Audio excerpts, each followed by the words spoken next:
Our ancestors built our bodies from soil in the creases of their hands.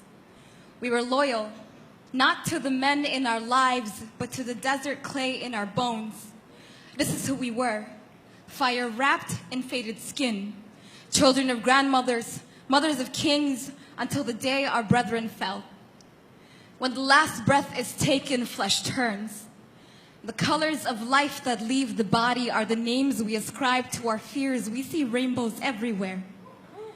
The irony of fire is that your eyes go last.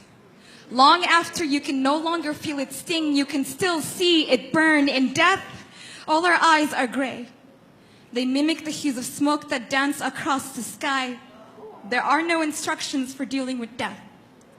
When the militia opened fire in Al-Fashir, we saw gold stars fall from the sky, land on every cornerstone until the buildings began to melt.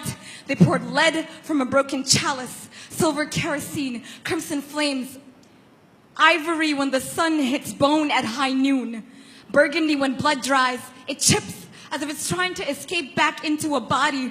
I can never forget how much death loves my people, the way they fall asleep at his feet. Burgundy blankets, burgundy pillows, but our tears are colorless. There is no hue to shade this pain. 11 days ago, 2 bullets crossed off 2 more faces from my family tree.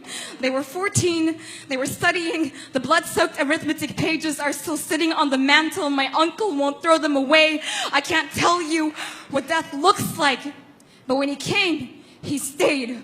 We held 1 funeral for 2 brothers. The misshapen grooves of one's body bend the light, so their caskets were closed.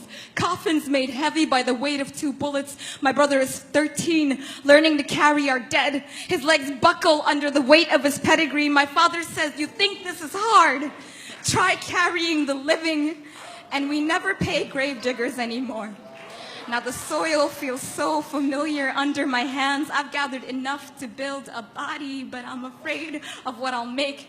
I'm afraid to write this bloodline into something that I'll love. This pain is encoded. Our genes come to fruition on our skin. It isn't burgundy, it's black. And I wake up every morning wondering when it'll happen to me. I want to spill every color from this form. I want to leave a canvas sinking with the weight of my pedigree. I want to be able to look at a sunrise and not see my entire family falling to pieces. I wish this skin had come with instructions. When the last breath is taken, flesh turns.